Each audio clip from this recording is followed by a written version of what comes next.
Okay, welcome to War Room Battleground. I want to thank everybody helping put this show together. It's our third episode, and where we focus on the coming red tsunami up and down the ticket everywhere we've got it. So we've got packed show tonight. Terrible news out of Colorado. Terrible or great, depending on how you want to talk about it. 10 charges, indictments against Tina Peters, who's running for Secretary of State. I think 7 felonies. We're going to have people on later in the show to go through that. I've got Boris Epshteyn with me, Captain Tassara, but we're really proud to. And by the way, let's bring Boris in because I want to tee up. We have a very special guest to kick things off and to really talk about the fight we're in, and that's Judge Gableman out in Wisconsin. Boris, give me a minute of what this journey that Judge Gableman. I was honored. I met Judge Gableman out in South Dakota during the cyber conference for the first time, and I knew from Reince and other people in Wisconsin this guy is a man of character, a man of strength, a man of fortitude, a man of smarts on the Supreme Court. Give me a minute of your assessment of, because you and I talked about this from November 3rd on as we learned more about the voting laws in Wisconsin.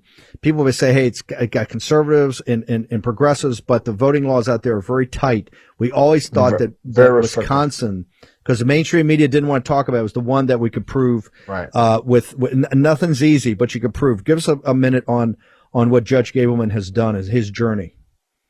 Steve, it's been absolutely groundbreaking. Again, an honor to be here, honor to be on War Room Battleground. After my first time on this hour yesterday, gotten so much amazing feedback all across the spectrum, people all over the country reaching out. So an honor to be here. So excited about this hour of War Room Battleground. And I will tell you, to the team, to everybody, to you, Steve, that intro is probably the only intro in the history of American media that I've ever actually stopped what I'm doing to watch and listen. It's done so well. This is a absolutely killer hour full of heat, action. And that's what Judge Gableman's been all about, right?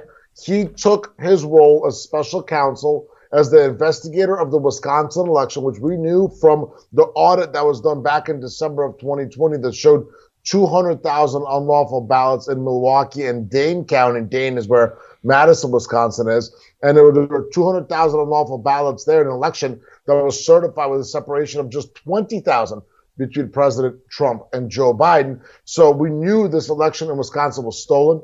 This should have been overturned. It went up to the Wisconsin Supreme Court, and the judge, the deciding judge, a supposed Republican, said that, on latches, we can't overturn. Latches means that President Trump and MAGA should have brought their complaints before the election somehow, before the injury occurred. So it made no sense whatsoever. So Judge Gableman took the reins, conducted this investigation. He's continuing to conduct the investigation. Robin Vos, the Speaker of the State Assembly, there's promised to allow for it to continue and to sign an extension to Judge Gableman's and his team's contract. And what's come out of this investigation is 2 nuclear earthquakes. 2 nuclear earthquakes. Number one, it is all of the overwhelming fraud. The overwhelming fraud conducted by Zuckerberg and his team, Zuckerberg Chan, by Eric, the group that has been perpetrating fraud all over the country, the fraud, the mistreatment of seniors in nursing homes, the mistreatment of the indefinitely confined classification. So the clear as day fraud laid out in Judge Gableman's report. That's the first nuclear earthquake. The second is the what to do about it. And Judge Gableman, chapter and verse, he went through the Constitution, he went through the common law, and then he went through the applicable statutory law of the United States and other countries to show that decertification is absolutely the possible and the appropriate cure to a stolen election. And he went to other elections across the country where there was proven fraud, such as in Pennsylvania and North Carolina, and said, hey, look here. These are exact examples of elections being overturned. So 1 is the proof, and 2 is the cure. 2 nuclear earthquakes. By the way, this show is made for political junkies. This show is very specific on 2022, up and down the ballot, everywhere from school board elections to precinct committee elections to election officials to medical boards eventually. Obviously, all the state legislatures, the governors, but the down ticket secretaries of the state and the House. We want to have a 100-seat pickup. It's all of it for activists, for hardcore people. No doubt. throughout the country. This is why we're always going to bring the details. Let's bring in Judge Gableman. Judge Gableman, you've been so kind of revered now of a man in integrity to actually step up. If you take a minute and just give your background, because we keep hearing, hey, he was on the Supreme Court of Wisconsin. What is your background, and what did you bring specifically to this investigation that they would do, of all the choices they had, and understanding how contentious this was, not just on a national basis, but really on a global basis? Why were you selected?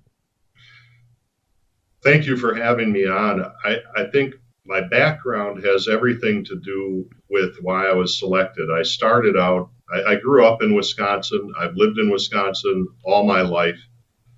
I have been so blessed that in the 30 years plus of my legal career, my entire job has been to do what is right under the law.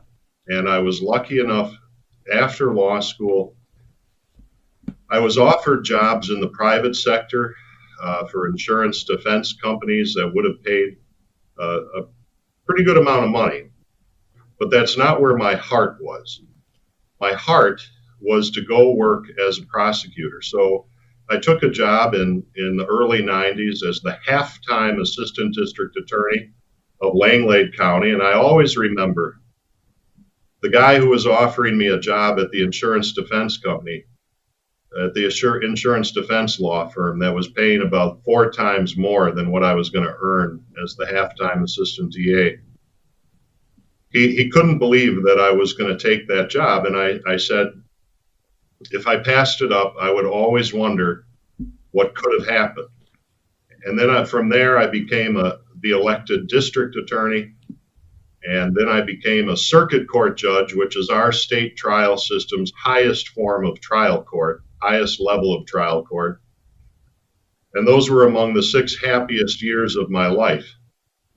And then in 2008, I saw that nobody else in the whole state was willing to step forward and take on the Jim Doyle appointee, a man whose nickname, which he says is affectionate, was Loophole Louie.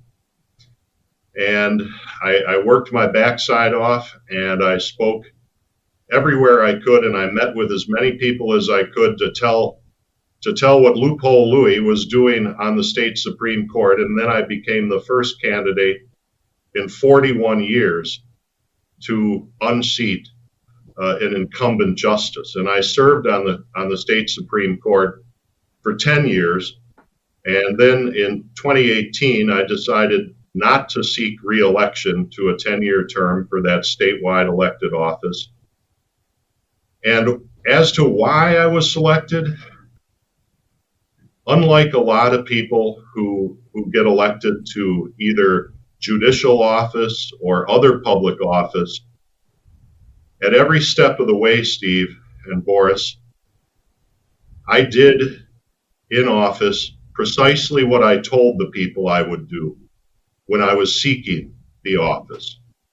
And Steve, I have to tell you, one of the great, and I think I shared this with you when you and I met out in South Dakota, one of the things that made me respect you immediately is when I found out, or even more, is when I found out when you went to work at the White House, how you kept in your office in the West Wing a whiteboard with all of the promises that Trump had made, so that as president, you could mark them off one by one. And I said to myself, there is a man after my own heart, that he's gonna do what he says and say what he's going to do.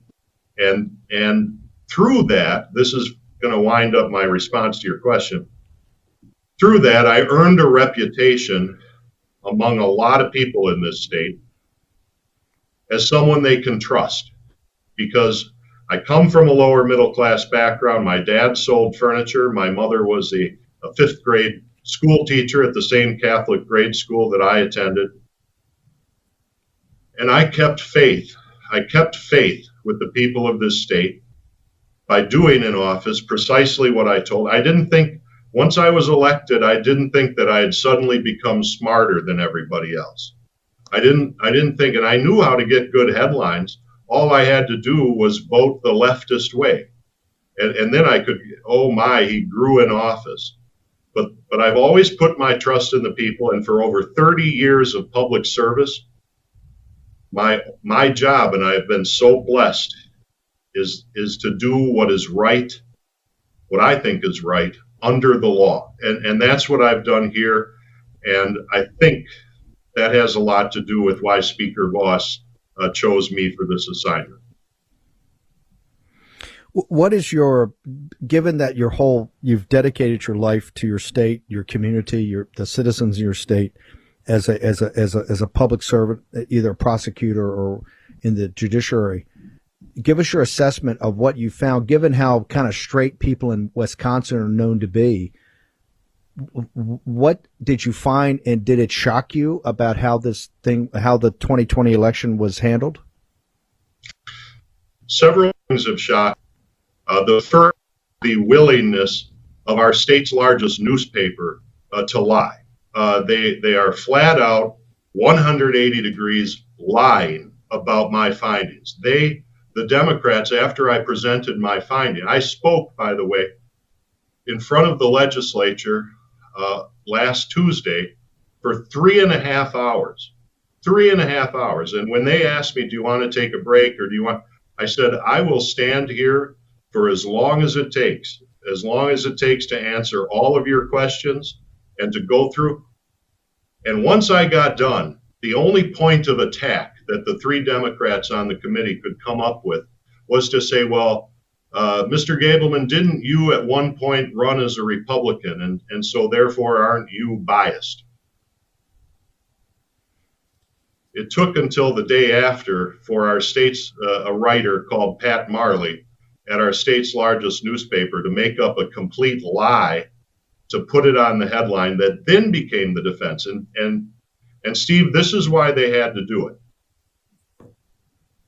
Because they couldn't address the substantive revelations that my report laid plain to everyone who's interested. That is an unprecedented statewide elections bribery scheme that came right from a man named Mark Zuckerberg. If he's not the owner of Facebook, he's certainly close. The founder and owner of Facebook decided early on that he wanted to do everything he could to defeat President Trump. So Mark Zuckerberg set aside about $500 million, and he took $330 million and he brought in this man, a man named David Plouffe. He wrote, David Plouffe was one of the two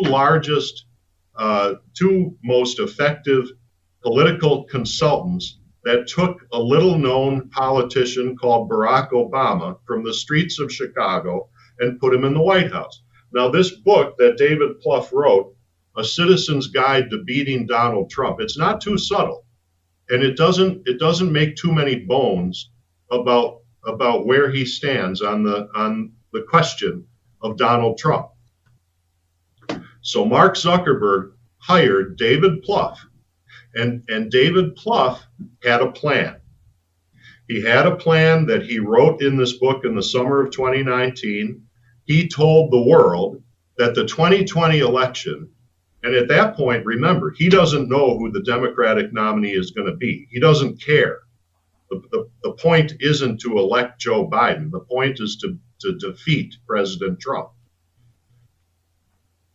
And so Plouffe tells us in his book that the November 3rd, 2020 election is likely to come down to a political war zone fought block by block in Milwaukee. And he mentioned some other cities. And so Plouffe takes Zuckerberg's $330 million and he delivers it to another Obama group. And it's called CTCL, Center for Tech and Civic Life. They are filled entirely with former Obama employees. In fact, their leader, Tiana Epps Johnson, had just finished her Obama Fellowship, a 2-year Obama Fellowship. And then within a month, less than a month, a few weeks later, she is distributing Mark Zuckerberg's $330 million at the direction of David Plouffe to the 5 largest cities in our state, including Milwaukee.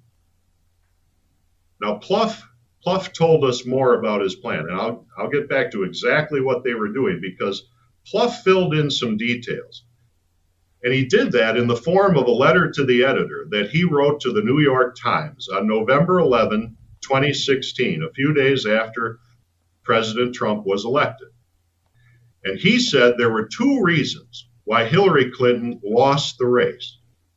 The first is she didn't spend enough time in Wisconsin. The second is she didn't spend enough time and energy getting out the African American vote. All of the research shows that African American voters as a whole vote around 86% Democrat. That was a mistake that David Plouffe was not going to make again. And in 2020, he had $330 million of Mark Zuckerberg's money to bring to Wisconsin and other swing states. And what CTCL, the front organization for David Plouffe and Mark Zuckerberg, and in years past, CTCL had an annual operating budget of about $1 million. And so getting this $330 million was quite a windfall. And they decided to put $8.8 million into Wisconsin's 5 largest cities. They called it a grant, which was a lie. It was an employment. It was a contract for employment.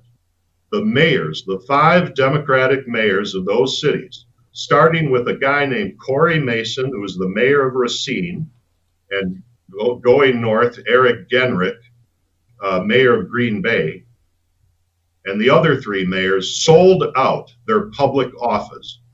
They rented out authority, public authority that was not theirs to sell.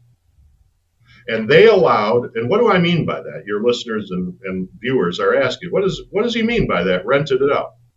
I'll tell you what, each and every one of them invited David Plouffe, Mark Zuckerberg operatives, employees, to come in and to one degree or another take over administration of public elections. These people, there's a guy named Michael Spitzer Rubenstein, who's a political operative out of Brooklyn, New York. And all of a sudden, Michael Spitzer Rubenstein is running the election in the city of Milwaukee, and he's physically running the election in the city of Green Bay. How do we know this? Because 2 weeks before the November 3rd, 2020 election, the wonderful public servant, Wisconsin has wonderful, wonderful public servants, named Chris Teskey, who had been the clerk, who had been an employee of the city clerk's office for over 20 years and had been clerk, I think, for around 8 years.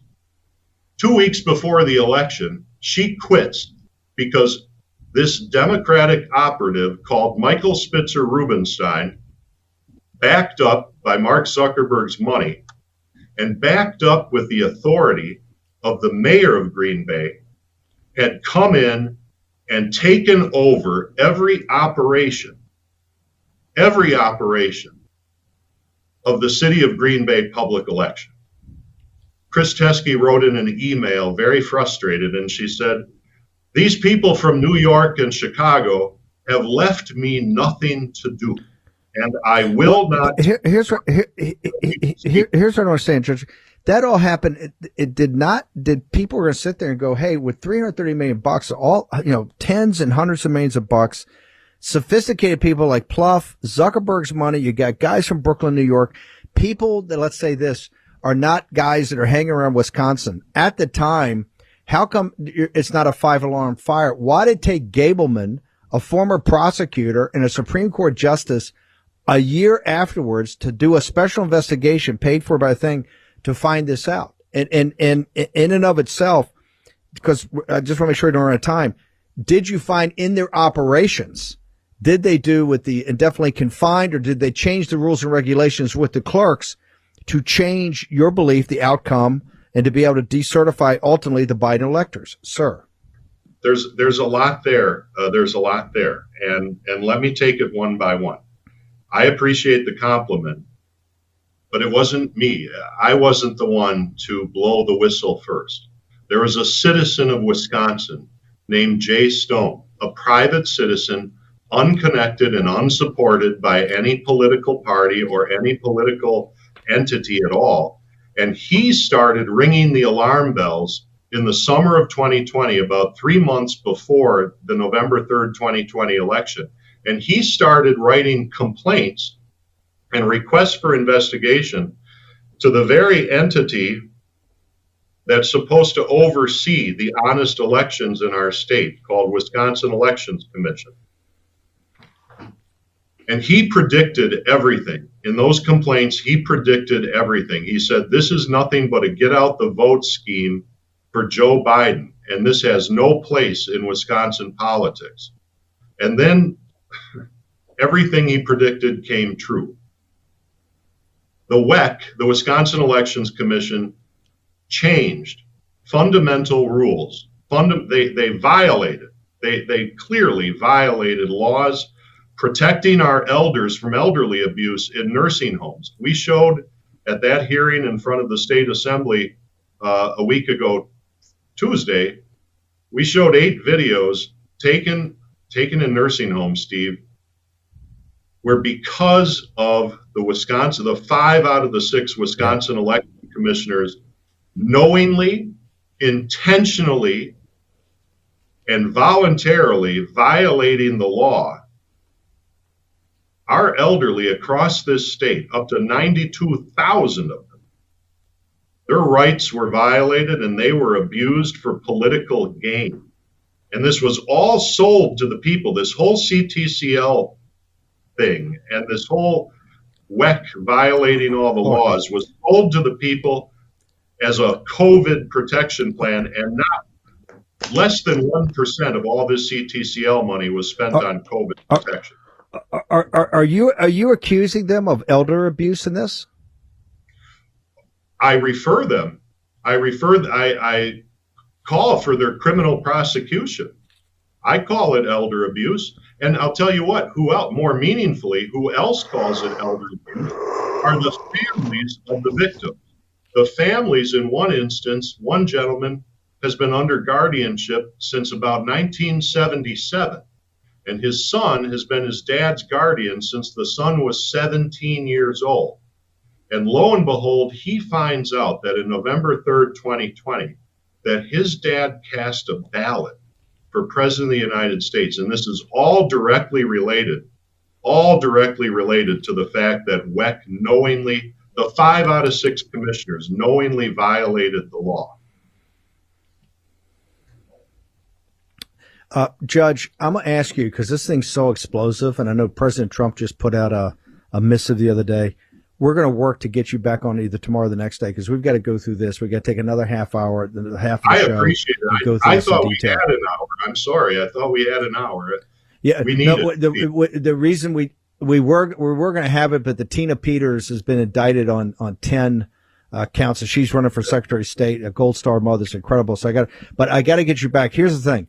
Your report is so brutal and so shocking, particularly given the quality and character of the people of Wisconsin and what they've contributed to this country in times of war and in times of peace, from the Iron Brigade and what every generation of the folks in Wisconsin. It is so stunning what essentially outsiders came in and did to abuse the process in Wisconsin and to abuse the people of Wisconsin, not just their trust, but the elderly. It's a stunning indictment of Zuckerberg. And Judge Gableman, we'll get you back. My producer will work, and we'll get you back tomorrow to go through more depth, particularly your recommendations, your thoughts on decertification process. Can I say just one last thing? My great-grandfather, John Gableman, was a member of the Iron Brigade. He was part of that. I looked him up because I wanted to find out if he had voted on November 3rd, 2020. That's a true story. Oh my God. I'm going to get into that tomorrow. People don't, I know most of ours know, but the Iron Brigade is the legendary Civil War brigade sent from Wisconsin that fought in every one of our major battles and really it held the line at Gettysburg. It's the Black Hats of the Iron Brigade. Coming from the South, we know them very well. the heat you brought. What a story. Judge Gableman, you're a patriot and a hero. Thank you so much for joining us. Thank you. Let me bring in Boris. We got about a minute. Boris, real quickly before you hit the break, we're going to bring Captain. We got this breaking news out of Colorado. 30 seconds, Boris. How shocked are you by what you just heard? I'm not shocked by what I heard because this is information that has been built up to since 3 November 2020. The audits done by the Trump campaign, paid by the Trump campaign in December of 2020. What I am shocked by is the way that Judge Gableman has been mistreated by too many rhinos, but he's a man of courage, a man of strength, and he's right on all accounts. By the way, we're going to talk to this after the break. Bill Barr. Nothing happened, Bill Barr. Talk to Judge Gableman. Short commercial break. Right. We're back. Captain Tesoro from Wisconsin up in Sheboygan. We got Mike Lindell. We got Sherronna Bishop. We're going to talk about Tina Peters next. War Room Battleground with Stephen K. Bannon.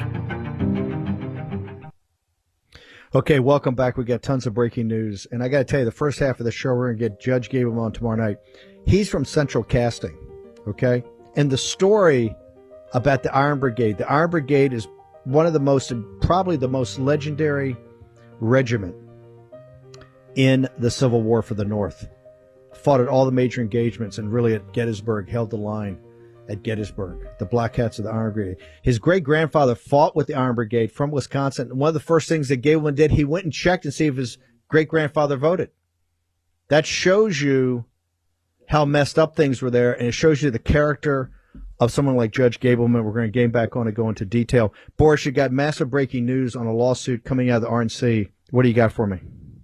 Steve, this is breaking news, hot off the presses. We've been hearing this was coming throughout the day, and it's now been dropped. The RNC, the Republican National Committee, is suing the illegitimate unselect committee, the Jan 6th committee, over a subpoena that has asked the RNC, demanded that the RNC turn over fundraising information that's been collected through a subsidiary of Salesforce.com. The bottom line is the RNC is pushing back, and this is the highest profile yet legal showdown between Republicans and this ludicrous, illegitimate, unselect committee of Jan 6. So the fight is on, and the legal experts are saying that because the RNC is saying that getting this fundraising information would chill First Amendment protected speech, which includes donations, political giving, they have a real good chance of defeating the Democrats, or, let's be honest, making this take time beyond when the next Congress is sworn in early January of next year, once we take 100 seats for 100 years. Yeah. And the Democrats are no longer in power and cannot conduct the Stalinist sham any longer. It's time that the RNC went on offense in this. We'll get more details on this later. Breaking news. Let's go to Captain Jim Tesoro. Captain, we only got a couple of minutes, but you said something that was so powerful yesterday at the end of the show that everybody you had fought with and for, you owed it to them to really get engaged and make sure something happened off the Gableman report in Wisconsin. You just heard Judge Gableman. What did you mean by that, sir? I mean, they can't have their memory be in vain. That's honestly, listening to Judge Gableman really quick, I have so much respect for that man. I've followed what he's been doing. We've been working real hard in Wisconsin. I know I don't have a lot of time to say anything more than that, but the issue is there's so many problems with our election system right now. The Democrats stole it and the Republicans are covering it up, these fake Republicans. And so what we have to do, we're going to have a red wave no matter what. That's the belief with all of us. Obviously, it's going to be a massive tsunami of red. But we need to make sure that the people that win the elections are the ones that actually are the America First candidates, the ones that support what America actually is. And they actually care about what they're going there to do. And I've got a lot of friends that have given their lives. I had got the call in the middle of the night in 2014. And 7 of the 8 people on that helicopter that crashed, that was, blown out of the sky with an aerial IED in Afghanistan. They were friends of mine or soldiers of mine.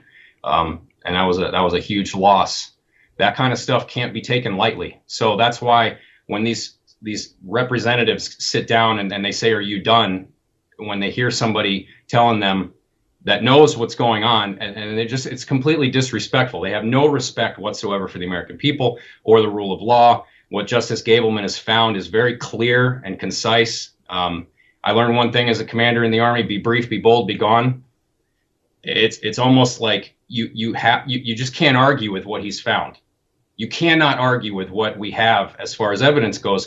And so their pride is more important to them than the lives of my friends and the lives of the soldiers that have gone before and will go after, obviously, with the industrial or the military industrial complex that just is these incessant, ridiculous wars that we keep trying to get ourselves into. It's just not worth it, to allow these people to continue to abuse our system. We have to fix the elections so that the people, will believe that their vote counts ever again, and that they actually will show up to vote ever again. Yeah, that's the other part of the problem. We have a more fundamental problem, and we'll have you back on. And I know you're a buddy of Seth Keshel, who we got a lot of time for. I love that guy. Yep, he's awesome. Yes, we got to take it forward. We got to get to Gableman showed you what happened on November 3rd in 2020. Yes. Now we have to hold people accountable. We can't look any patriot grave. We can't stand over any patriot's grave and tell these folks that gave their lives for this country that we respect them until, if we're going to let an election be stolen, we're telling them we don't respect what they did. What they bequeath to us is sacred. What they bequeath to us is sacred, and we start to have to handle it like it's sacred, not some sort of political back and forth. Captain, how do people get to you on social media? We're going to have you back on about what we're going to do in Wisconsin, because we're going to decertify the Biden electors come hell or high water. Hell or high water, sir. And I will say one more thing. I saw the poster in back of the justice's before he was sitting in his office, never, never, never surrender. And I'll tell you what, if they want to pick a fight with a demographic in this country, they're picking a fight with the wrong veterans. I'm telling you that right now. We're not going to let you guys do what you're doing. I promise you that. We're going to fight. We run towards the fight. That's the Army's way. That's the Marines' way. That's the Navy's way and the Air Force. And you know what? This is bigger than you. There's more of us than there are of you as far as we're going to turn out to vote. We're going to bring that red wave, and we are going to make it happen. We have a groundswell of people. And real quick, what we've done in Sheboygan County is we elected unanimously a patriot as our GOP chairman. We replaced the one that wasn't doing what we needed him to do. And that's what people need to do. Grassroots, local level government, change the way the parties run at the counties, and eventually the establishment at the state level isn't going to know what hit them at their caucuses. So their endorsement processes, which are skewed, they're not going to be able to handle what we've got coming for them. What's your social media? How do people follow you, Captain? I'm at J Tesaro, JTESAURO on Telegram right now. Captain, thank you very much. Honored to have you on here. Thank you so much, Steve. It's an honor to be with you. I want to go to a guy now that's put it all on the line. He put his company on the line, put his name on the line, put everything on the line, tens of millions of dollars. They're trying to rip his face off, debank him, everything. Mike Lindell. Mike, you've heard it, Gableman. You know more about the situation up there. You've seen the captain. You know what's going on. And Tina Peters, a Gold Star mother today, indicted, I think, 7 felonies, 10 counts. Walk the audience through what's happening, sir. Well, first, I want to congratulate you, Steve, on your new show here. And I want to tell everybody, use the promo code Bannon to get the best specials ever at My Pillow, better than any specials you're going to see out there. The Giza sheets as low as $49.99 for the queen set, and that's with a free gift. Just want to throw that in there for you, Steve. It's a great new show. But yeah, I'm going to go through a couple things here. One is with Gableman. Everybody, I talked to Robin Voss the other night for an hour and a half. He listened to me, but did he really listen? Then our great President Donald Trump put one of his letters out to, hey, you need to keep these guys in session and get Wisconsin decertified. And I said to Robin Voss, Steve, I said, why would you not keep them in and get this decertified? And he said, Mike, until we get a Republican governor, we got our hands tied. And I go, that's rubbish. I said, you don't need You're never going to, if they have their way again and you still have machines, you're never getting a Republican governor unless it's corrupt Republican governor. So I had a talk with him. I encourage everybody to keep reaching out to Robin Voss. Decertify Arizona. Arizona too. Decertify Wisconsin. Steve, a little side note on Wisconsin. We are doing a preliminary injunction under Section 1983 lawsuit. You guys are hearing it here for the first time on Steve's show here. It's in violation of the Constitution rights to vote. This will be the relief is getting rid of all the machines, including but not limited to Dominion and any electronic polling books in Wisconsin, completely eliminated. So that's coming soon, very soon. We're doing Minnesota, Alabama, Wisconsin, Arizona, and Louisiana all at the same time. So yes, Jeff Landry, I'll be coming to your state soon. The big news of the day, Steve, is Tina Peters. I got notice this morning. All the media has been calling me, Mike, there's a $500,000 bail, cash bail, Steve. I talked to the lawyers in Mesa County. They've been lawyers there for decades. They said in the history of Mesa County, maybe the United States, never have they ever seen a bail like this unless you were a murderer. This is like I've been telling the media, Steve, this is a complete hit job. It's all trumped up charges. They're doing it to attack because they're afraid that they're covering up the Jenna Griswold, the Secretary of State, and Dominion, the crimes against our country, that they deleted the 2020 election. And we have proof of it all. That's all come out in report 1 and 2. Report 3 will be coming out soon. Tina is in jail right now, but they'll have a bail hearing tomorrow morning. We have a judge. The judge that put this bail so high, Steve, is Judge Gretchen Larson. Shame on you, Gretchen Larson. We're going to have her. I don't know if we have her number, but we're going to have it up in my show coming up next. We're going to put her phone number up there. Everyone could call out and leave a recording and voice your opinion. Why would you set this? Tina Peters is a Gold Star mother. She has never broken a law in her life. She's never spent 1 minute in jail. Hold it. Hang on. But I want everybody to color in the line when you call. When you get on the number, I want everybody to call on the line. We're going to do this. We're going to be classy. We're going to be tough. You think we're going to back down at all 1 inch on Tina Peters? You are dead wrong. She's a Gold Star mother and a fine woman. Yes. And I got to tell you, absolutely, the concept in this nation that a Gold Star mother has to spend a night in jail, I want everybody in this audience to embrace that. I want everybody in this audience, and they tried to dog Trump out of the race in 2016 because of his comments about a Gold Star mother. And I'm not justifying those comments. To sit in the state of Colorado, the people who did this, your names will live in shame forever, and we're going to make sure they do. To have a Gold Star mother has to spend the night in jail because of her service as a public servant, an election that we're going to prove is stolen. But the concept that you would put a Gold Star mother in jail overnight, you guys have no earthly idea. It's revolting. You have no earthly idea what you're okay. We're going to color inside the lines, but Tina Peters is now a national crusade. Okay. That's a national crusade. We have no honor if we're prepared to have a Gold Star mother sit in a cold jail out there in Mesa County, Colorado. Mike Lindell. Yeah, Steve, you're right. And another call I got today was from it was from the Washington Post.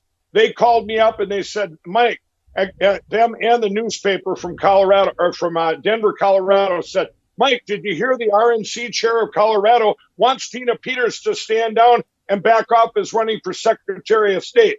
And I said, you know what? Never happened. That's the RNC's problem. They've been picking candidates out there like Brad Rassenberger down in Georgia that are criminals. This time's different, Steve. Hey. Tina Peters are the people that we need in power. Hey. We need people to have their back. We want the RNC chairman of Colorado to step down. That's what we want, and we're going to demand it, and we're going to make it happen. We don't want to hear about the RNC. She's never going to back down.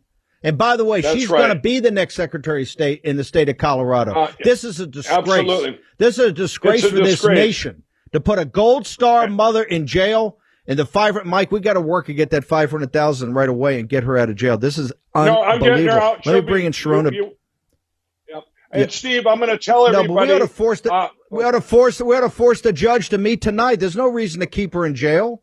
We can get the cash to them. They say for some administrative reason or keep a Gold Star mother that's 60-some years old's got a husband in a nursing home. No, it's disgusting. To put her in Steve. jail. Well, you know what? You're bringing on Sherronna, and they just think of what they've been doing to Colorado. They also have Belinda in jail too on a $500,000 bail. That was it was an assistant. She's another mother that they did this to. Look at Sherronna here. They bashed her door down with battering rams, ripped her daughter down the stairs. It's Colorado. This is disgusting, Steve. We're not going to take it anymore. This is disgusting. Not going to take this. Not going to take this. Okay. You have triggered a sleeping giant in this country. Okay. The silent majority not going to accept this. You think you're going to play smash mouth and putting people in jail? You got another thing coming, folks. Sherronna Bishop, tell us what's going on here, ma'am. Thank you guys for letting me share what's happening here. Mr. Lindell, thank you for all of your work and your effort. We are not the minority in Colorado. We are the majority. We have had enough. And I think today's events only prove what we've all understood, that they are retaliating against a Gold Star mother who did the right thing. Pride comes before a fall. These county commissioners in Mesa County, the district attorney, the sheriff of Mesa County should have all come around Tina while she proved out what was going on in those machines, how they were violating your vote. They were destroying your voice in Colorado. And instead, they have joined the most progressive leftist wacko Secretary of State in the nation to collude with her to take down this Gold Star mother. And you're right, 66 years old, and she's sitting in a jail cell in Mesa County tonight. Why? What is going on here? I've spoken to people in the judicial system who have said an F4 class felony, which is what the highest felony that we're looking at for Clerk Peters, might at best get a $10,000 cash bail. Okay. That's not what happened here. Judge Gretchen Larson did a $500,000 cash bail. Why? It's retaliation. And many people in Colorado, many justices in Colorado write about how these bails are used for retaliation for people that they don't agree with, for political reasons, or they won't come in and respond the way that the department wants them to. They use this for retaliation. But you're right. This has not been seen in our area ever before. And yet here we are, a woman who did her job. She's not there for murder. She's not there for crimes against humanity. She's not there for terrorism, any of that. She's there because she did her job as a clerk and recorder. She secured an image that does what? That proves that Dominion voting systems, in collusion with Jenna Griswold, the Secretary of State of Colorado, they messed with our elections. They destroyed our voice. Hang on. The bit in the ass, all the stuff with the machines and the reports and all that. She says one thing, Griswold says another. Hey, I understand that. That's what's happening to Gableman in Wisconsin. We have a process to adjudicate that. Their reports. This is something totally different. This is using Rubenstein, this guy. Yeah. This is using grand jury and you're going to try to criminalize it. You're going to try to criminalize it. You're going to a different level. Okay. And we're not going to tolerate that. A red tsunami is coming in this country. The red tsunami is going to throw all you bums out. And once you're thrown out, you're out. Okay? You're not going to have a judge put a Gold Star mother in jail overnight on a $500,000 cash bail. And the charges are all nickel and dime. They're all nickel and dime things, but you have a process to adjudicate that. They're doing this to humiliate her. They're doing this to break her. And I got news for you. You ain't going to break Tina Peters. And the people around her and the people of the nation support her are only going to dig in more. Sherronna Bishop. It's not just that. It's not just that the law is on her side. It's not just that the evidence is on her side, but you said it exactly right. The people are on the side of Clerk Tina Peters. They know what she has sacrificed for them, and they know that the judicial system has been weaponized against great Americans who are coming out and asking questions. This is America. We get to ask about our elections. We have due process. We have innocent until proven guilty. And yet they're denying that. They're rejecting that. We had the GOP state chair. I want to correct that because the RNC chair for Colorado supports Clerk Peters. But the GOP state chair, Christy Burton Brown, sent out a press release today asking for Clerk Tina Peters to suspend her campaign because she's been accused of a crime. She hasn't been charged with anything. Hey, we're going to get the GOP. You know, we're going to get her thrown. We'll call something and get people to show up and throw her out. It's ridiculous. Sherronna. Yes. Sherronna, you're America's mom. How do people? I'm running out of time. How do people get to you on social media? Because I know you're going to be putting up stuff nonstop. Now, Tina Peters is a national crusade. Okay, it just is. They've nationalized it. They tried to weaponize the law against her. Hey, we can give as good as we got. Okay, well, Tina Peters and the people around her can take a punch. Okay, we can take a punch. Right. Sherronna, what have people get to you? Listen, I want everybody to go to TinaPetersForColorado.com, make a big hefty donation to her campaign. She is the only person that can take down this deep state in Colorado. We know that. She can weather the storm. If you want to follow me, go to Facebook, Instagram, Getter, America's Mom, YouTube, and our website, americasmom.net. Steve, thank you for everything. God bless you. God bless you. Mike, we got about 30 seconds. I know your show's next. Brother, I got to tell you, when you first told me about Tina Peters, she's delivered everything. Her reports, maybe they disagree with them. Maybe she didn't get certain parts right. There's a process to adjudicate that. You do not criminalize this. You're playing with fire. You do not criminalize it. Okay? You've crossed the line. And we're going to color inside the lines, but we're going to color boldly. Mike Lindell, thank you very much. I know your show's up next.